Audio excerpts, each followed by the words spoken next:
अरे बेकाऱ्यांनो, बिल कोण देणार ना ते पहिलं बघा आणि ह्याचं पहिलं बिल द्या. तर हा आहे पप्या, राजकारणाचं लई आढ्याला. ह्याला गावचा सरपंच व्हायचं, समाजकार्य लय आवडतं ह्याला.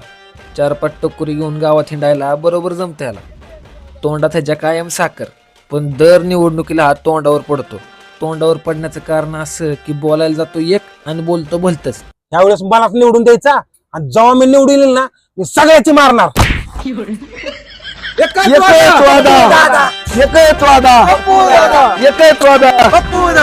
तू बिल द्यायचा मला माहित ना बाकी. तर हा आहे आबड्या, दिसायला स्मार्ट असला तरी डोक्याने येडा आहे. पोरगी दिसली की लगेच लाळ गाळायला सुरुवात. कसं झालंय, ह्याच्या मोठ्या भावाचं लग्न झालं नाही म्हणून ह्यो गडेरा काढलाय. पोरगी दिसली की लगेच हापापल्यागत करतो. पोरगी म्हणजे कधी न मिळणारी गोष्ट झाली ह्यासाठी. येता जाता उठता बसता नुसती डोळ्यांची दिवाळी. पोरगी दिसली की गडी कावरा बावराच, कायम गुडघ्याला बाशिंग ह्याच्या. सारखं लग्न लग्न लग्न लग्न कधी होणार हाच त्याला पडलेला त्याच्या आयुष्यातला मोठा प्रश्न.